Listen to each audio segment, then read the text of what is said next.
জিহাদের জন্য মুসা নবী বনি ইসরাইলকে বললেন, উদখুলু হাদিহিল ক্বরিয়া, এই এলাকায় তোমরা প্রবেশ করো, যেখান থেকে মন চায় যেইভাবে মন চায় তোমরা খাও, খাবার খাও, কোনো সমস্যা নাই। ওয়াদখুলুল বাবা সুজ্জাদা, দরজা দিয়ে প্রবেশ করবা সিজদা অবস্থায়। 1 নাম্বার, এই গ্রামে তোমরা প্রবেশ করো। 2 নাম্বার, দরজা দিয়ে যখন প্রবেশ করবা সিজদা অবস্থায় প্রবেশ করবা।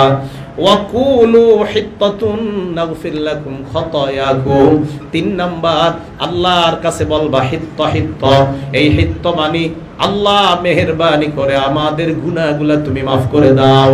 আল্লাহ এই কথা বলে দেওয়ার পর আল্লাহ বলেন, ফাবাদদালাল্লাযীনা যালামু কাওলান গায়রাল্লাযী ক্বিলা লাহুম, আমি তাদেরকে যা বললাম মুসা নবীর মাধ্যমে তারা কথা পরিবর্তন করে দিল।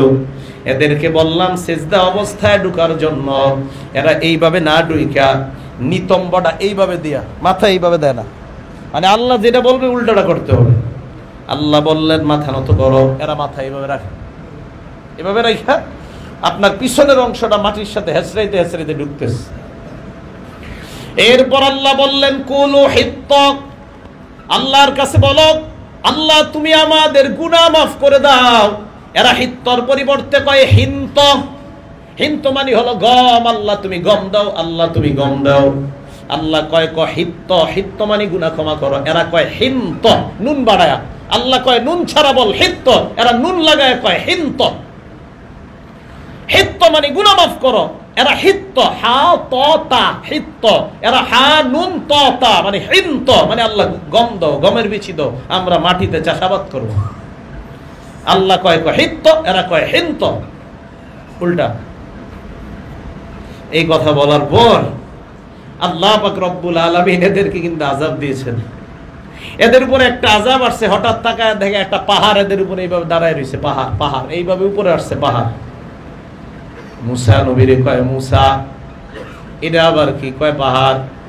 চারোদিকে তাকায়া দেখে পানি, এই পানির মধ্যে হঠাৎ তাকায়া দেখে সমুদ্র, আগুনের সমুদ্র, সামনে পিছনে ডানে বামে যাওয়ার রাস্তা নাই।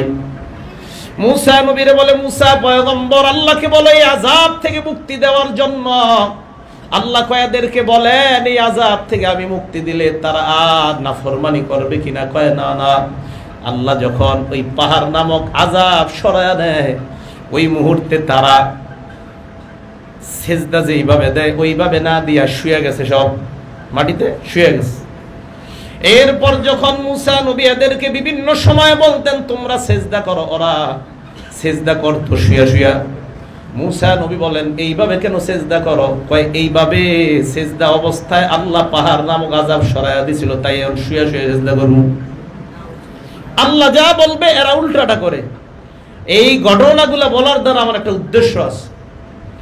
আল্লাহ পাক রব্বুল আলামিন এইভাবে প্রত্যেকটা কথা বলতেছেন আর বলতেছেন যে এদেরকে আমি নিদর্শন দেখাই। বেঈমানরা ঈমান আনে না, আর ঈমানদাররাও আবার নাফরমানি করতেই থাকে। এবার আল্লাহ কি বলে দেখেন, ফাকুল্লান আখাযনা বিযামবি, আমি সবগুলারে গুনাহের কারণে পাকড়াও করলাম, সবগুলারে আমি গুনাহের কারণে পাকড়াও করলাম। ফামিনহুম মান আরসালনা আলাইহি হাসিবা, আল্লাহ বলেন এদের কাউকে আমি আযাব দিলাম। আরসালনা আলাইহি হাসিবা, আদ সম্প্রদায়কে আমি এমন আযাব দিলাম টানা 7 দিন অথবা টানা 7 দিন 8 রাত্র তাদেরকে আমি ধারাবাহিক ভয়ঙ্কর বাতাসের একটা আযাব দিলাম, অথবা বিশাল ভয়ঙ্কর একটা চিৎকারের আযাব দিলাম। ওয়ামিনহুম মান আখাযাতহু সাইহা, সাইহা মানে চিৎকার, এই চিৎকারের আযাব সামুদ সম্প্রদায়কে দিলাম। ওয়ামিনহুম মান খাসাফনা বিহিল আরদ, আমি কারুনকে মাটির নিচে ধ্বংস করে দাবায়া আযাব দিলাম। ওয়ামিনহুম মান আগরাকনা, আমি ফেরাউনকে পানির মধ্যে ডুবায়া আযাব দিলাম। আল্লাহ বলেন এইগুলা কেন আমি দিলাম? আল্লাহ পাক রব্বুল আলামিন বলেন ওয়ামা কানাল্লাহু লিয়াজলিমাহুম, আমি আল্লাহ তাদের উপর জুলুম করি নাই, ওয়ালাকিন কানু আনফুসাহুম ইয়াজলিমুন, এরা নিজেরাই নিজেদের উপর জুলুম করেছে।